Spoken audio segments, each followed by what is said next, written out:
อยต้องแข็งเก่งเลยเนาะเพราะว่าผมมีผู้ชายเด้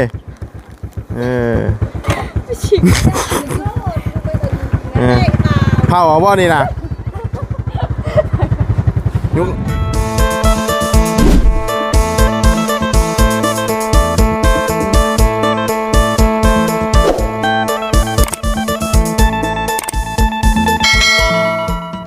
พี่น้องเนาะวันนี้ก็แวะเข้ามาเยี่ยมมายามเข้ามาเล่นน้ำน้องงัวน้องจันก่อนพี่น้องเนาะก็ไม่ได้แวะเล่นน้ำลายมือนะมามืออนาหาบุษบานั่นก็เพิ่นไปขึ้นมันพี่น้องเนาะไปขึ้นมันเอาแห้งว่าเนาะเอาแห้งหรือว่าไปรับจ้างนี่แหละเขาก็บ่ฮู้หรอกเพราะว่ายังบ่ได้พอทั้งเพิ่นพี่น้องเห็นวานนี่ก็ว่าไปเอาแห้งอีกบ่หรือว่าจังใดพี่น้อง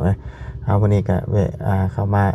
เยี่ยมยามเล่นน้ำก่อนพอดีทั้งมาบุญวชิเลนลงไปซื้อบงกบเนาะซื้อบงกบให้ทั้งอาเจียงก่อนพี่น้องเนาะเอาคนอื่นก็สบายดีและสวัสดีไปพี่น้องกันเบิดสุขุสุคนเด้อพี่น้องเนาะพอๆกันอยู่เพื่อนน้องหัวมื้อนี้เนาะรถจกมันคือจกถมเพื่อนบัดนี้เนาะสูงกว่าเพื่อนให้กว่าน้องปลาบัดนี้ปลาจังได๋กันลงทำข้าวไปยังไงเนาะไปพ่อกันโดนน่ะมาโอ้ยเนาะคือเป็นแนวนี้บาทที่นี่โอ้ผลจกรถจกนี่เนาะต่อคิเล็กคือผลจกออกใช่นี่ต่อมากไงหนึ่งนี่ให้เพิ่นตำให้บ้านหนึ่งก็ออกได้เนาะโอ้ให้เอาเข่าไปใช้ดินะเอาไปซีเอาบ่ตำเอาบ่ฮะคือบ่ตำ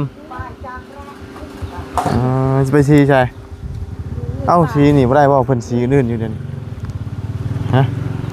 เอ้านี่ได้เพิ่นซีอยู่คือไปซีอยู่ไกลแต่ซีอยู่นี่บ่ได้บ่ซีอยู่นี่บ่ได้บ่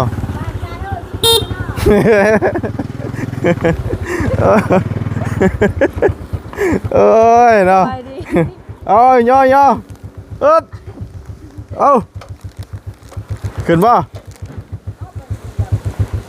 โอ้เก่งต้องเอารถไหลมาเนี่ย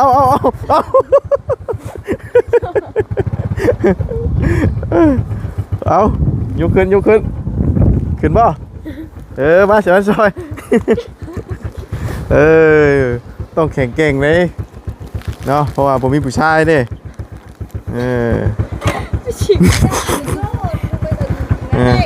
เผาเอาบ่นี่นะยุงเนี่ยมาช่วยเลยฮึบโอ้เป็นทะยานตกเนี่ยเอาเข้าไปซีกันเนาะโอ้เป็นอะไรคือรุดอนาถมเพื่อนนี่นะหัวกับจัดฮะหัวกับจัดนั่นเด้เอาไฟเป็นคนบอกเพื่อนซะหัวนั่นได้บอกโอ้สิเฮ็ดได้บัดนี้น้ำฝนตกมามันสิบ่ท่วมถ้าว่าสิถมขึ้นอีกก็ว่าเขาจะเฮ็ดเอาหมดนี่มาแควมันหักเพิ่นว่าเพิ่นเช็ดบ่นี่เลย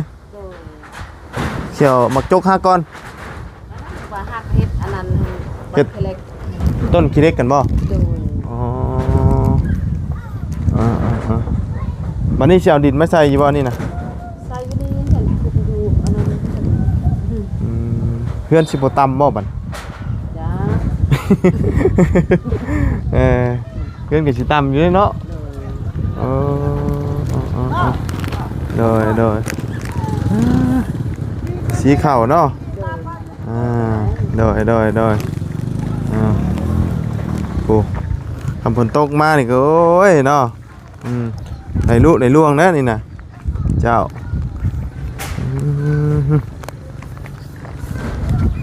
มักจกรถมักจกเพิ่นรุดลงนี่เพิ่นเอาน้ำเท่าไรนี่นะอันนี้นะเบียร์2แก้วไก่ตัวนึงเบียร์2แก้วไก่ตัวนึงไก่อยู่ใช้ไก่นะไก่นาวาวเกี่ยวไก่ในคอกนะโมเมนต์บ่น้องออกเบียร์นาวาออกกันเบียร์ยังเบียร์อันแก๊สเซนหานบ่แก๊สเซน3แก๊ส เบียร์เวียดนะพอเวียดมันถึกเนาะเอาเบียร์เหล้าบ่ได้เด้แก๊ส1 3 4แสนพุ่นใดเนาะใครอยู่ซั่นนี่โอ้เลี้ยงเป็นเบียร์โอ้สิเลี้ยงปลาบ่ฮะสิเลี้ยงปลาบัดนี้บ่สรุปแล้วสิเลี้ยงปลาเลี้ยงปลาในตลาดเหือดบ่ต้องไปอันน่ะเลี้ยงมื้ออื่นแล้วนี่เนาะทั้งนั้นก็เป็นคันทั้งนี้ก็เป็นคันเลี้ยงอยู่นี่แหละเนาะเนาะเอาคิดว่าอันว่าให้คนจกที่แรกว่าคิดว่าจะเป็นกองแล้วก็ส่วนเข้าบ่แม่นเนาะตั้งใจอยากได้แบบนี้หรือว่าความผิดพลาดความผิดพลาดนี่เนาะโดยเนาะที่แรกว่าสิจกฮอดใช้นี่น่ะว่าสิจกบนนั่นแหละให้เขาเอาเข้าตารางเหือฮะจกฮอดใช้ฮอดปุ๊เมนว่าสิจกบนนั่นแล้วก็อันแขวรถจกหันหักก่อนเขาจกเอาอันนั้นต่อขี้เล็กนี่เมนบัดนี้เท่าอันนั่นเดี๋ยวเพิ่นสิมาจกให้ใหม่บ่เพิ่นเมื่อเลยบ่รถจกน่ะแม่นเมื่อแล้วว่าเพิ่นทำได้แปลงแล้วเพิ่นแปลงแล้วว่าจ้ะแล้ว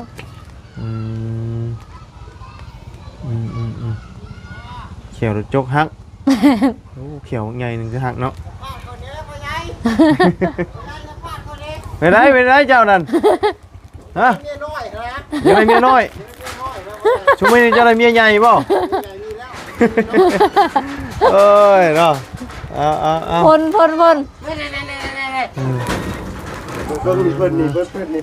อย่าขี่แต่รถเคยเห็นบ่ฮะว่าสักเดือนนี่ป้าไปตะแพงอะไรของเดือนไปพ่นอย่าขี่แต่รถบ่ได้มันเลยลูกมีเงินเลย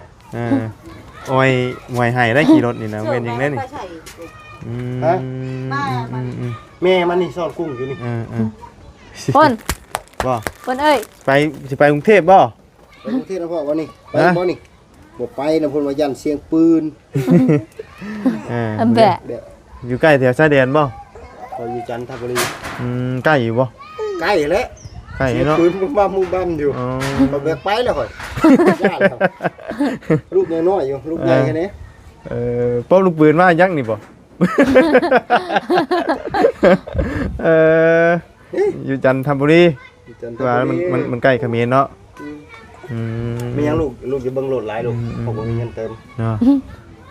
มาคู่มือนี่นะบ่หากันมาโอ้ยหากันมามื้อนี้แหละเห็นตลอดอยู่ได้นี่น้อยเบิ่งตลอดอยู่ได้นี่บ่ได้มาหลายมื้อแล้วเนาะมาหาตั้งน้องบุตรเพิ่นมื้อน่ะเอากินบ่ขนมแกะเถอะเพิ่นให้ขนมเลยลูกเอ้ยขอบใจด้วยขอบใจลูกขอบคุณค่ะขอบคุณค่ะกินได้แล้วบ่ซ้ำนี่กินได้แล้วได้แล้วจะกินเดือนแบบขนมลาวประมาณกินไปขนมแซ่บขอบคุณค่ะเย้ป้าแกะก่อนขนมปังยัดใส่ใบเตยเอามาสิแกให้เบิ่งบาดปากเด้อให้เด้อเอามาแกะตัวอื่นแล้วให้มันตัวนี้เดี๋ยวเฮือนงามเลยดิคนช่วยเนาะโดยและเพิ่นก็ซอยคนเล็กคนน้อยเนาะใหญ่ใจดีเพิ่นดีกว่าบ่ได้โดยป่ากินเลยขอบคุณค่าก่อนดิหวานอยู่บ่หวานบ่ใบเตยหวานเลยเนาะเฮ็ดเวียงยังอยู่พุ่นน่ะเฮ็ดงานยังเฮ็ดงานการไฟฟ้าเงินดีอยู่บ่ก็พอได้อยู่การไฟฟ้านี่ก็ถือว่าโอเคนะแต่งานเฮางานใหญ่เฮาก็ได้หลายงานน้อยก็ได้น้อยได้แต่งานคันไฟฟ้านี่มันกำหนดบ่ได้เงินเดือนคือเฮาบ่ได้เฮ็ดแบบเงินเดือนตายตัวเนาะบ่ตายตัวดีกว่าบ่ได้แต่บ่ต่ำกว่า20,000กับไอ้สิก็ดีเนาะเพราะว่างานมันเสี่ยงแม่นป้ามีลูกกินก็ปล่อยลูกเพิ่นสภาพนี่อุ้ยโอ้ลมแทบบ้านนี่ลมแห้งแทบบ้านนี่เนาะลมแห้งนี่บ้านเฮาอยู่ อยู่กรุงเทพบ่ได้มีพัดลมเด้หนาวปานใดก็บ่มีพัดลม จ้าโต เพื่อนเด้อกินแน่น่ะเพื่อนนะฮะ แม่ก็บ่ได้คือมานำโอ้ยลูก เพื่อนเลยฮะเพื่อนหูดังเลย อุ้ย กัดเทละน้อยอ่ะ พอป้อนมา เออ ป๋า ป้อนมา เออ เบิดพอป้อนมาลูกไป กัดเทละน้อย เพื่อนเบิด ข่าวหูดังนะครับ เขาหูดังเลยอะ อุ้ยใครว่ากินลิงอุ้ยตก ป๋า อ่ามันหวานเด้เนาะตัวน้อยๆหาก็ได้6 เดือนดิ ตัวน้อย ตะแพงอะไรลูกไอ้ใจงามแพง น้อยน้อย ใหญ่เป็นสาว สาวก ให้ รุงเท งา พ ม สาวกรุงเทพ สาวเราเทิก โอ้ยขอบ่ให้ลูกข่อยบ่ให้เป็นเราเทิงเคย เอาลูกเจ้าอยู่นำเนาะเราเถิกเขาก็ว่าภาษาเราเถิ เอา ก เจอบ้านได้ฉะ คอยอยู่แถวอัญชพร เฮ้ยอาจจะพรอืม อยู่ไทย ผู้ไทยเนาะแต่มาเอาเมียอยู่พี่อืม ป้อติดตังลูกมาเลยนี่ อาจจะพรบ้านหยัง บันโดเวดินเมืองอัญชพร อืม นางเดินโดดินคนละฝักเซคนกับดงสรา โอ้ เคยข่าวไปสัมภาษณ์ว่าใช่ไหม เคยผ่านอยู่ลงธดามันจะมีอยู่ มีวัดใหญ่ๆอ่ะ แมน มีพญานาคอยู่หลังวัด หากระช่างอยู่เนาะยังบ่เคยเข้าไปบ้านดงธดาเห็นป้ายอยู่ แซ่บบ่ เลยแถวบ้านนะผม แซ่บ แพ ปะ กไว้เนาะเลยเข้า แซ่บปะ อืมแซ่บบ่เว้ยแซ่บบ่ แซ่บบอกเพื่อนให้ลูก อื แซ่บ มใหญ่ไว้เด้อใหญ่ไว้ เสียไปน้ำอยู่เลยนี่ฮะ เอาไปน้ำบ่บัดนี่ ไปนั่นแหละน้องสาวเอาปัวแหละสาวซอยไม่เท่า เออเออ ไปเขาเลี้ยงทุกคนเลย เออ บ่เมารถบ่ ไอ้ ไอ้ เจ๊ จี มือละ200 ไอ้เจ นะ เอาไปนี่บ่เมารถบ่ จะจำเป็นเลยเฮ็ดจังได๋ มันไกลโพด บ่เมาดอกเล็กน้อยชั่วโมง เคยยันเมารถเคย บ่มันบ่คือตะกี้เฮาไปในรถรถเมา ไปรถเมานี่เมาดีนะมันอัดกัน แต่ว่าอันนี้นั่นเฮาไปรถทัวร์บ่ค่ อั ย นนี้ก็รถเมาเลย ไปรถเมาบ่ ถ้าเอาลูกไปต้องไปรถทัวร์คันหันรถเมาแล้วมันสบายมันฮอดวัดมหาโศกเลยเฮานั่งรถวัดมหาโศกมาต่อมา อืม เอาลูกเอาพอก่อนนะแซ่บบ่ลูกบ่ บิลลี่นายไกลเอาหน่อยไปไกลเอาหน่อย เอาแม่ จากล้างอะไรบ้านนี่ ฮะ เดี๋ยวเอามาละตีหนึ่งปะเนาะ ก็มีแต่ตัวนี้แหละกับอัน เพื่อนชาวบุตร พูดอันนั้นกำลังสร้างไม้แต่ว่าไม้ยังบ่พออันนี้ก็ซ่อมแซมนะ จอมแซ่บดีกว่าแต่เขาเนาะ ซ่อมแซมแล้วก็อันเนี้ยน้ำในนี่นะเนาะซ่อมแซมให้มันดีกว่าเก่า ทั้งแม่มึงอบต้มน้ำร้อนลวกซะเอ้ยขนาดนี้ น้ำพรยังลวกไผ่ ลวกจองเลย โอ้ยใส่ชุดนี่ลงสอนบ่ ยันปี ยันปิงโอ้ยก็มีปิงอย่ามาใกล้แล้วครับบ่ลงแล้วเนาะ ยันปีเขายันบ่ง บ่ แต่ไก่มาว่าบิลลี่บิลลี่เอา ปิ ทำ ง ไม เอามัน บ่ ยัน บิลลี่ได้ไก่เอาไหม อย่ามันกัดเจ้าคนลูกกับ2 คนบ่ได้บ่ นั่นนะ ได้บ่เบิ่งกันฮะจะว่าได้ปิงมาจักเอ้ยเด้อ ขอบใจอยู่บ่ให้ขนมขอบใจเพิ่นอยู่บ่ขอบใจเด้อไปสิก็ให้เป็นตีน้ำฝนที่เห็นอย่างนี้ นี่ เอาส่ง ไม่ใช่ได้ไก่ไม่ใช่ กินล่ะ เปะปืนตาให้เรามาเด้า ยังกินบ่เก่งหรอกจำนี่จังน้อยพุ่น นายไปไก่หน่อย อุ้ย ปีปลายเอาแล้ว นี่ก็ส่งมาจากไทยอยู่มีแต่ เวียดทำบ่กล้าให้กิน โอ้ขนม กิน เวียด ได้แต่ว่ามันก็หนาไปพุ่นละ แม่นขนมเวียดนี่มันขิวครับหลายอย่างจานผสมมัน ไปทานดิ เท่ากับคนมันนอกอยู่ จะ โมเป็นตาให้กินนะ ไปไหน บ้านเฮามีแต่ขนมแล้วเรื่องเสร็จแล้ว ก็บ่ได้ค่อยได้ ให้ ชิ ขนม จริงจริง เอาน้ำมาก่อนแล้วจะล้างหน้าลูกไป อันนี้น้ โอ้ยน้ำเย็น ำวุ่น อุ้ยลูก มีแต่น้ำเย็นได้จี น้ำบ่เย็นนั้นน้ำล้างมืออย่างน้ำห้องน้ำอะไรบอกแม่มันบอกมาบอก Bọn chị đâu chỗ này đâu นี่น่ะน้ำ cái mà lịt อะไรบ่น้ำเปิดเอา mà phải ở mà lịt mới sao cài phải มาล้างหน้าให้ลูกเฮ้ย มานี่คือล้างมานี่ลูกนะมาล้างไง ลูกไปนี่เฮ้ย lên này cài lịt ลมมาแล้วเย็นเฮ้ยได้บ่ล่ะได้บ่อะไรครับ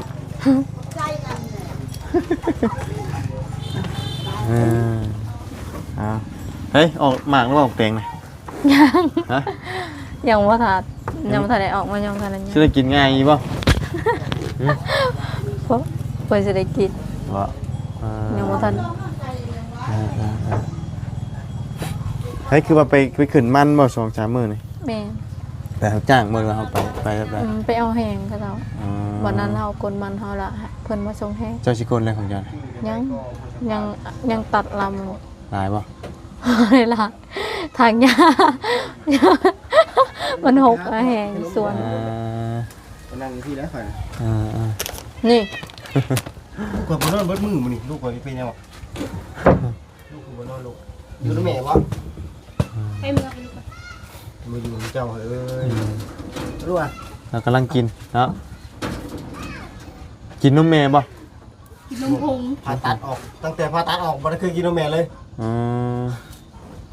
เดือนหนึง4-5ล้านบ่ตามนี่4ล้านน่ะตามสุด กินนมยัง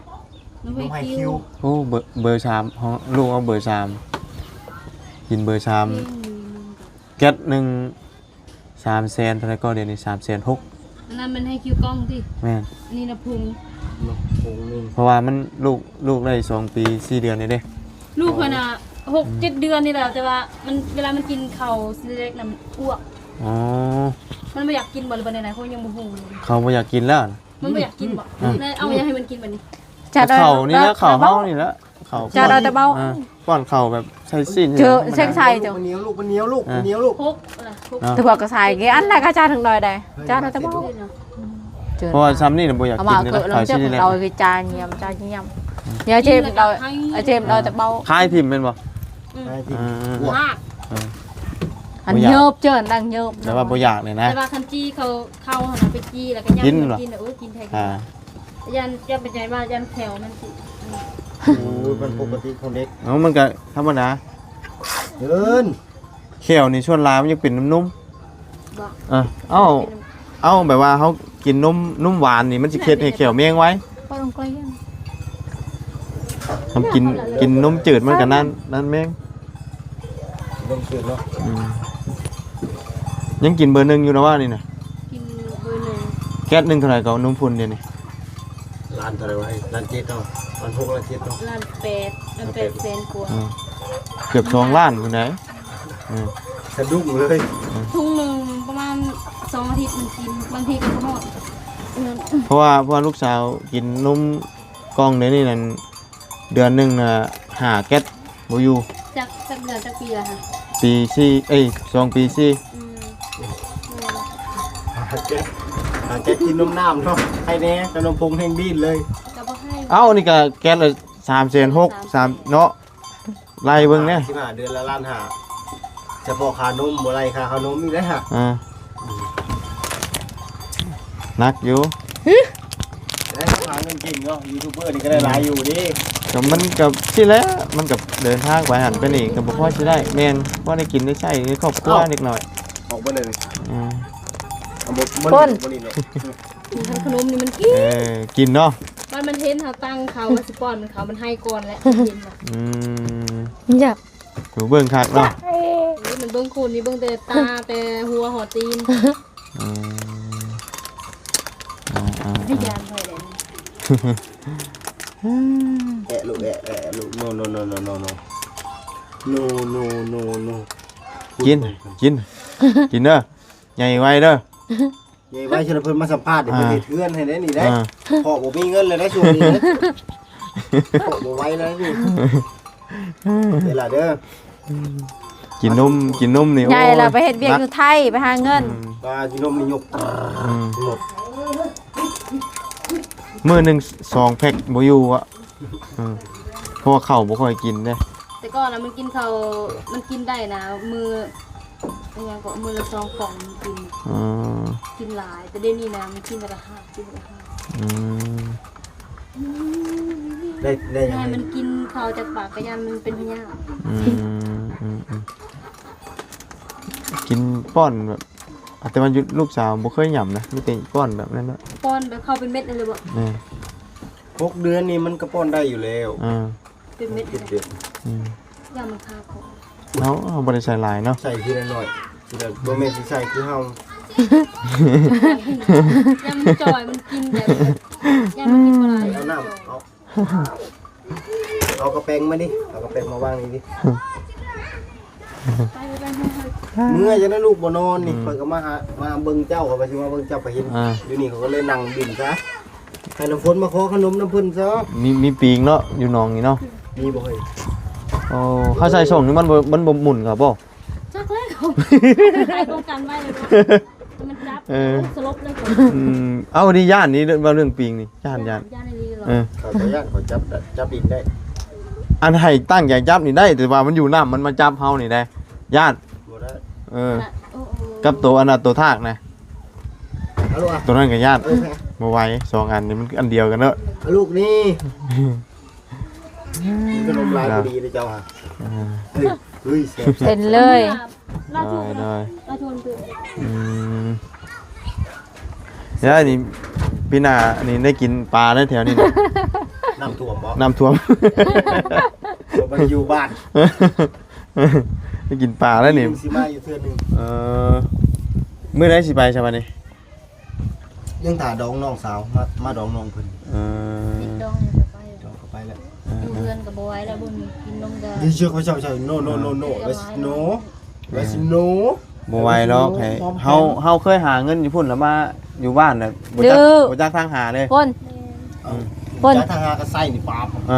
ลายออกนี่มันมื้อนึงนี่ลาย หลายล้านแล้วว่าเป็นหลาย แม่ แส น น มีแต่ลักล้านนะเงินแสนนี่บ่ย่างออกก็ได้หนทาง น้ำมันลดกันเบิดแล้ว เพราะว่า น้ำแข็งถุงละ10,000คุณถุงละ10 บาทมาซื้อที่ถุงละ10,000มันคนละครึ่งกันดิ แม่นเอาซื้ออย่างสินค้ามันแพงกว่าอยู่พุ่นหลายเท่า คือสิร้านนี่มันเป็นของนำเข้าเด้ เอาก็คนบ้านนอกอยู่แต่ว่ามันจะอยู่เฮิงไว้ไงซะอยู่หลายปีแล้วมันก็ใจและซื้อเลย แม่นเฮาเคยใส่เงินอยู่พุ่นแล้วมาใส่เงินอยู่พี่ตื่นนะ ใส่มือละพันก็บ่เป็นหยัง แม่นมื้อละพันนี่ก็ยังถือว่าใส่ถือกว่าอยู่พี่ล้านหนึงมันก็ตีใส่กับ2,000เลย พูดไปตลาดนะเบิดอยู่300 400 400 500ถือว่า นี่ล้านหนึงเติมน้ำมัน5แสนเอาบัดนั้นไปซื้อนี่ก็5แสนเบิดแหละโอ้อีหยังเนาะเปลืองอันนี้ว่าไปได้ ลูกน้ำลายน้ำจิ้มหกน้ำจิ้มหกตัว เนาะ ที่ลมซื้อเลยก้อนหนึ่ง ไอ้สีขาวยังไม่แล้วบ่เผาบ่ตำมาด้วยนะจังแข็งแห้งเนาะตำมาอยู่นี่ เอา ด้วย อ่ะปอนะปอนะ พอแล้วมันอิ่มแล้วเดี๋ยวมันก็ ลมมานี่เนาะเนาะ ไปอยู่ตรงไหนไป อันนี้มันนูนอันนี้นะออกแล้วว่าพักตัวนั้นนะ ยังอยู่ อันนี้ตัวไรเห็ดเขาเห็ดเนี่ย เบียร์2แก๊สกับไก่ตัวนึง ไก่ตัวนึง บ่ค่อยได้ให้เขา500,000เขาก็ยังบ่เห็น ตัวนั้น5แสน ตัวใด คืออันนั้นเถิงค่ะ 500,000บ่ล่ะบ่ได้จ่าย มันเลยมาเต้ ตัวนี้มันโจกง่ายกว่ามั้งมันเป็นตะพังแล้ว มันกับบริการกัน เห็นวะเดี๋ยวมันโจกง่าย เนี่ย มีมุมสวยเรือเขาก็เลยแบบเขาก็ไม่ได้ไปนอนอยู่นาไปสบายเลยอยู่นอนเลยไหวอะไรไงคนแอนนอนลูกเนาะนอนอยู่สวนกล้วยนอนลูกเนาะ โอ้ ไปสัมผัสเนาะ สิลงไปบ้านเมืองแสนจะว่าห้านเราปิดได้จ้ะ กินข้าวละ ไปลงยังไปกินข้าวหรือเปล่า บ่จะไปซื้อบงกบ วงกบ ซื้อ ใส่ กบ บ้านเมืองแสนเลย ยัง ให้เพิ่นเอาเข้ามานี่ ฮะบ่อยู่เพื่อนเจียงอยู่นี่ยังเนาะอยู่นี่ยังบ่ทันได้ เขายังบ่ทันได้มาส่งใหม่ ยังโดนอยู่ดอกอันนี้นะ เพิ่นเอาเจองานเสร็จแล้วครบแล้วไหมเขาใส่ ครบหมดแล้วมีแต่ เขาตั้งเขาเอาขึ้นเศร้าแล้ว ขึ้นหมดแล้วมีแต่ สร้า ซื้ ง อ เสาใหม่เลยบ่เฮ็ดใหม่เลยบ่ ไป ซอยครับช่วยเฮ็ดใหม่เลยบ่ แม่นหมดเลยตัวนี้หมดหลังเลย เพื่อนชาวบุตร หลายร้อยล้าน ฮะ หลายร้อย กระโดดไป ก็ โรเฮนะ อยู่ดอลลาร์จี50 60นี่แหละประมาณนี้ คือถูกแท้ เฮาเฮ็ดเทือนใหม่เด้เฮาบ่ได้เฮ็ดเอง ว่าสิเปลี่ยนเฮือนเพิ่นเขาย้ายไปอยู่บ้านเพิ่นไม่เฮ็ดอยู่เพิ่น อันนี้เฮาตีไว้ซื่อๆยังบ่ทันฮู้ยอดตัวจริงมันนะเฮานั่นพุ่นแหละ ลาวซื่อเนาะ แม่นทันฮู้เพราะว่ายังทันได้เฮ็ดเด้สร้างใหม่ก็จักสิเป็นจักล้านก็ยังบ่ได้รวมมา อ่า ยังบ่ได้รวมยอดมาใหม่ยังบ่ครบอันนี้ก็คักแล้วนี่แต่ว่ามันสูงไปนี่เนาะกลางคืนบ่สูงนี่คักอยู่กลางคืนว่าเพิ่นสระเขาสิเลยเนาะสิคักอยู่ ซักเขาเลยซักเขาเลยไปสิต่ำในตลาดเลย ตํบัดนี้เนาะคำว่าเอาเข้าวันนี้น่ะตํนะบัดนี้ ย่างก็สิต่ำตัวได้บ่ ก้มสิเด้ก้มคือคนเฒ่าแล้วบัดนี้ก้มแบบคนเฒ่าได้แล้วบัดนี้นะเพราะว่าผีมันสูงเลยเด่นสูงแฮงพอดีเกือบเพียงหัวเข่า ระยะได้ตะเบ้าหน่ะบายมั้ง อาจจะเพียงพี่หน้าขับมาขึ้นเนาะ เที่ยงนี้เนี่ยได้ค้านไป ไม่ค้านไป 4-5เดือน ไม่ต้องถมเนาะเอาแบบนี้เลยปล่อย โอเคแล้วเลยดีนะทำนี่ฮะ ปล่อยมันไหลลุไหลล่วงเลยมันเป็นอย่างนั้นเนาะ เพื่อนคนในสิร่มเลยอยู่บ้านไหนเพื่อนสิร่มอ่ะในสภาพเพื่อนคนในอยู่บ้านเขาเด้อเอาดีได้ บ่ ยังเหลือแต่ผู้เฒ่าเดียวน่ะ เออ พ่อแม่กับเพื่อนเลยเนาะ อยู่ใช่ บ้าน วันเกิดทุกวันเกิดอืม มีแต่แม่เฒ่าได้อยู่คนเดียว บ่มีพายุน้ำบ่ มีแต่น้องชายโอ้โหไปตาเทศโอ้ไปตาเทศกันแล้วเลย เออคือสิแม่นตอนแรกเขาว่ามันเป็นตาเนาะเออ ตัวเดียวแล้ว ตัวเดียวแล้วเขาว่าบ่เป็นตานี่เออมันอันเดียวก็แล้วนะครับว่าบ่เป็นตานี่ยังคิดยากอยู่จะเข้าไปคิดจังไดมีห้องพ่อบ้านบ่ไว้เฮ้ยพ่อบ้านโอ้พ่อบ้านนี่คือคนสุกมากนี่ไปเลย เพราะว่าก็เฮ็ดคือกันเนาะ พ่อบ้านบ้านนี่ เนาะ บอกเขาไปเฮ็ดเพื่อนหาแซนก็บ่ไปเลยเนาะ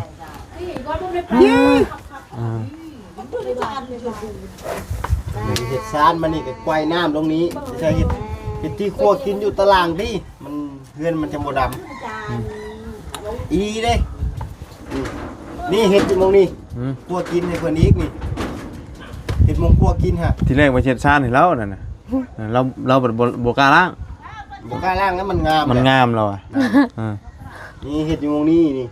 ล้างห้องน้ำ เราก็เลยยาเลยป่านนี่ ล้างห้องน้ำนี่ เฮ็ดเหินครัว ครัวนี่เด้ ให้น้ำท่วมมันดู ถั่วมาใช้นี่ถั่วมาใช้นี่เป็นปีถั่วมาใช้ 2-3 ปีแล้วบ่ได้ท่วมมานะท่วมแต่ตอนนั้น ตะกี้มันท่วมฮอดไสตะกี้ ตะกี้ท่วมเพียง ขึ้นฮอดพี่บ่ แม่น เออแสดง มาฮอดพุ่น ว่ามันยึงขึ้นมาหลายนี่จากน้ำเซขึ้นนั้นฮอดพี่เนาะ ตั้งแต่ปีก่อนผมมั้งปี แม่ 14 13 12 13ผมมั้งบ้านคอยก็ท่วมฮอดปีนั้นท่วมหนักๆเด้ แม่น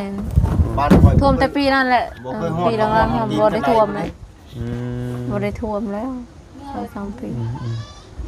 ป้า ป้าได้แล้วเอาเต้กันเนาะโห เฮ้ย ใช่เงินกินเบียร์ป้าเบียร์แก๊สหนึ่งคนไปตักให้น้ำนี่อุ้ยลูกขยับมือเลยขอบใจกลับบ้านก่อน โดย นี่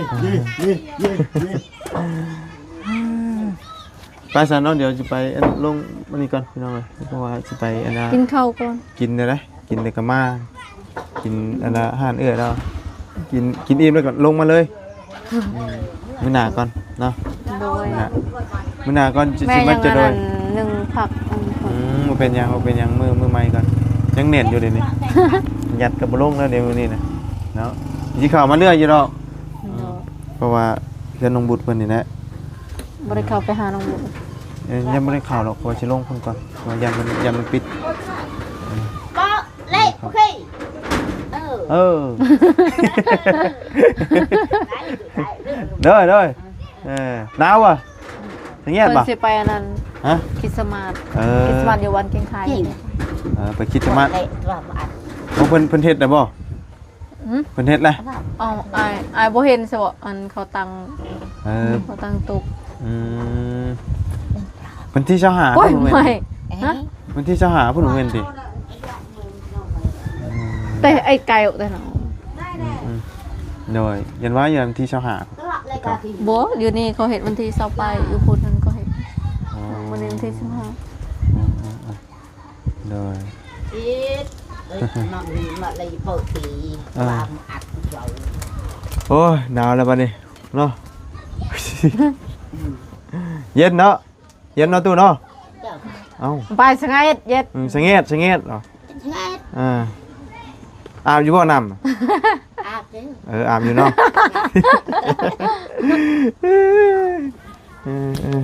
Bá sao nó, nó qua. โดย Phải phát này đó. โดย มื้อหน้า กิน พว ข้าก ว กั กิ น น ไหม น้ำเลยเนาะ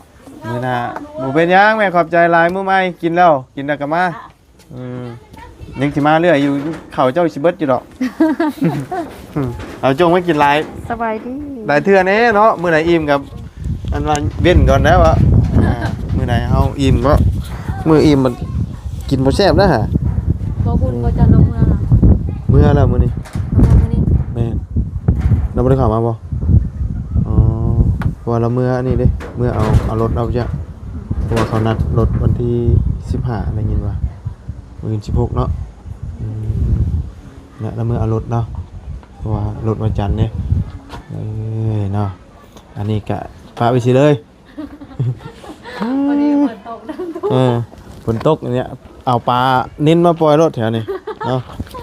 ซื้อปลามาเลี้ยง ซื้อปลามาเลี้ยงรถนี่นะ จ่ายเข้ามานะจับปลา อืม ในตลาดเงิน เวลาอยากกินกับป้อนบักเบ็ดมึงมาแต่เทิงหมดเนาะบ่ได้ตั้งใจแบบนี้แต่ว่าวางแผนผิดติโอ้ยเนาะมักแตงกันยังบ่ได้กินง่ายหรอกจงใจสิบ่ได้กินดอกเบิ่งนี่ย่ำตายเบิดอันนี้นะเบิ่งก่อนใกล้สิได้ใส่ลาบใส่แกงนะบ่มันคือหยองเนี่ยผักมันลมบ่ ผักอันนั้นอ่ะ เนาะ เอาไปอันนั้นเอาออกมันไปกลางฝนแล้วก็เก็บมากิน ผักหอมงามแล้วผักหอมพอดีใส่เจียวพอดีใส่เจียวใส่ลาบ ถั่วหันงามมักแตงมังงาม เนาะมันแดงกันมันกำลังเคินได้อยู่นี่มันแดงบ่ล่ะวะงามแล้วนี่ถ้าได้ขึ้นนั่นเป็นไรวะใกล้จะได้กินหมากเลยเนาะเอาพี่น้องเลย นี่จะอายเขามาเดือยเขามาเห็ดเทือนสมุนพริกกิน แม่นั่นนี่พอได้ใช้ลาบใส่ต้มใส่แกงนั่นนี่ ตำมักแตง ทำหมักแตงแล้วไปเฮ็ดกินอยู่พุ่นแล้วเนาะเอาจะได้เนี่ยเพื่อนขับไปพุ่นแล้วบาทนี่ อยู่นี่ก็จอดแวะอยู่เนาะแวะกินข้าวกินน้ำแล้วอ่ะเงินงามเลยโอ้สังสีชลุดเลยตัวไหนต่ำเลยสีเชเนาะลมพัดไปเลยเด้อเลยตัวนั้นยังทันออกตัวนั้นเนาะกินมื้อหน้าก่อนมื้อนี้อิ่มคักมื้อนี้เนาะไปเนาะเดี๋ยวห้านเพิ่นสิปิดห้านเมืองแสนพุ่นไปได้อย่าให้อย่าห้องได้ไปซะพี่น้องเนาะจังไดก็ล่ำลาเลยเด้อพบเจอกันใหม่ขอบคุณแม่พี่น้องเนาะ FC เด้อที่เข้าติดตามนะครับชมเนาะพี่น้องเนาะไปแล้วสบายดี